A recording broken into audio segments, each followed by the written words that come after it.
Hey, what's going on, guys? It's Wide Gaming back again with some more Generation Zero. How's everybody doing today? Hopefully, you are all good. Now, we're back, and what we're going to be talking about today is 5 weapons that I really think Generation Zero could benefit from. There's a lot of funky stuff in here, all that fit in with the 1980s era, and they are all Swedish weapons, or they were used by the Swedish military in that time zone. So they all fit in nicely with the game. I'd love to see quite a few of them come in. Obviously, we've got a weapons pack coming next year. We've had a lot of additions, so the US weapon pack, Soviet weapon pack, and all of that kind of stuff. But I think these would be very cool. Maybe one or two of them as set pieces as well, not just primarily for going out there and shooting things. Could be cool. Before we jump in, subscribe to the channel, drop a like on the video. I greatly appreciate it. Helps us grow a whole bunch. We're aiming for 10,000 subscribers before Christmas. I'm hoping we could do it. So, this is the Swedish M21 bar, which uses 6.5 by 5.5mm rounds. It's quite a cool little gun. I've got a little bit of footage of it actually firing, which we'll show you in just a second, but that is what it looks like. And it's got its own little stand with it as well, which is really, really cool. I say stand. Bipod is the word I'm looking for. And I didn't know this, but Sweden were actually a really early adopter of the LMGs, which is quite cool for a nation that wasn't involved in like war massively compared to some others like the US, stuff like that. But this was first actually made in 1923. And approximately 7,500 of them were made by 1935.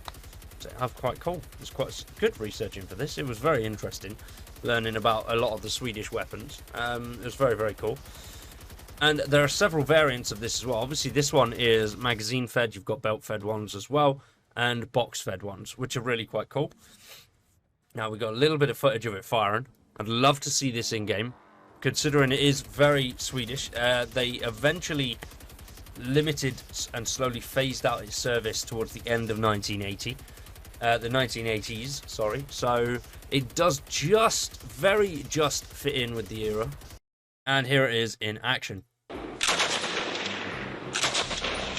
And it looks cool. It was a very, very cool addition.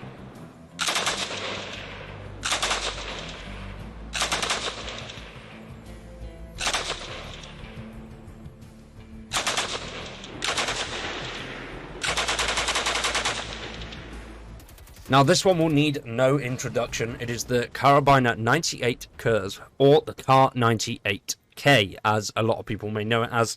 It's used in many, many games at the moment. We have similar to this. We have hunting rifles already. That picture, I think, is absolutely gorgeous. So cool.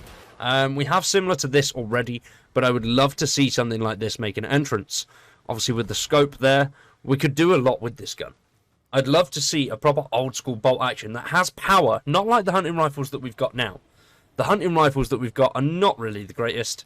Now, this is a real rifle. Now, with Generation Zero sounds and the way the reload sounds, or basically every bit of noise that you hear in the game, I think is just crisp and beautiful. So listen to this bad boy. This would sound amazing in the game. Absolutely amazing, especially the reload. It would just make such a nice addition to the many rifles that we've got as well. I would love to see it. And the sounds. Oh. The sound that it would make would be absolutely amazing. Now, this bad boy is a Band Cannon 1 155mm self-propelled howitzer. And this thing is a beast. It's basically a Swedish howitzer cannon. It's amazing. It's so cool. I've got a little bit of footage of it, which I'll show you in just a second. But this was introduced in Sweden in 1967 and then decommissioned in 2003. So it fits the bill really, really well. And when you see this footage, you will understand why it would work so well just dotted around the land. Maybe if you could use it just 1 or 2 shots here and there, or maybe you have to find a shell somewhere and then take it and load it.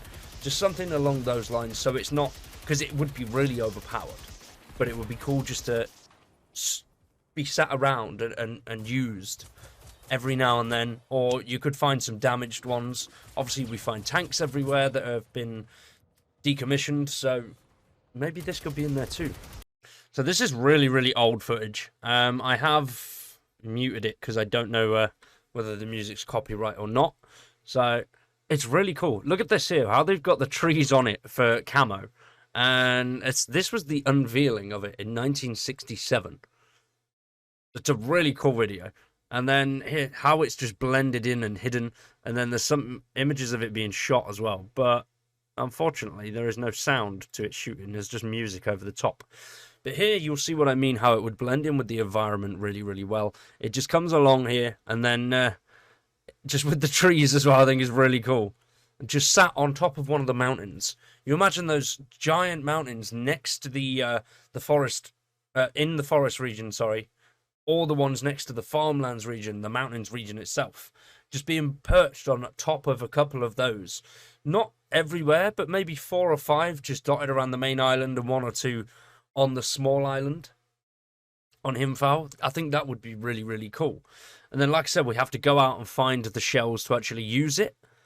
The potential's there. It could be a really, really nice gun to be just dotted around, once again, like a sentry. So, for this one, not necessarily a weapon. But, as you can see on the KVM-59, along with some of the other machine guns that we've got, there is a bipod here. Now, what I think would be really, really cool if there was the ability to mount the bipod on something like this. So obviously you walk up to it, there's a button you can press, and then that mounts you to a fixed position where you can swivel certain degrees in each way. I think that would be a really cool little feature. And I can't imagine that being too difficult to implement. As long as something's the right height, you should be able to just run up to it, mount on it, and then that just gives you a bit of a bonus to your accuracy and things like that. But alongside that, one thing that I really, really think is missing from areas like this that are fortified and ready for defenses are mounted machine guns. So like a Browning or something like that, just so we can shoot out of these little pillboxes here. Because realistically, if this was set up as an actual defense area, you would have something like that there. And there were loads of things available in the era, so it wouldn't be impossible, and it fits with the time zone. So I think that would just be a nice little feature. You know, just being able to either pull up and crouch down here. Oh, not lie down. Crouch down, lock onto this, and then that just gives you a shite ton more accuracy. And that would be really cool in the base defenses as well. Now, this one is the final one. Technically, this is 4, but we did have the little bit about turrets, which is why I've done this one for last, and weapon placements, because this is kind of a placement, but it's more of a portable placement. And that is the Mark 19 40mm grenade launcher. This thing is an absolute beast of a weapon. It's a bit confusing because I can't find any old school pictures or footage of it in use, although it was first introduced in 1968 and Sweden used it in they started to use it in the 70s. Whether they still use it or whether they borrowed it from the US, I don't really know. It is a US made weapon, but Sweden did use it, so it still fits into the category of Swedish weapons. It's an absolute beast. It looks beautiful.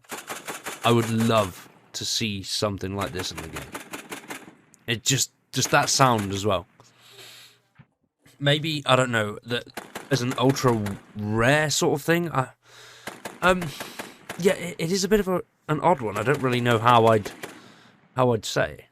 It is a very odd one because you can carry it around. It is portable, but it also could just be something that we find in military spaces, like outside Boo Church, like some of the Russian fortifications, little things like that. Potentially, I don't know. Let me know what you guys think in the comments below.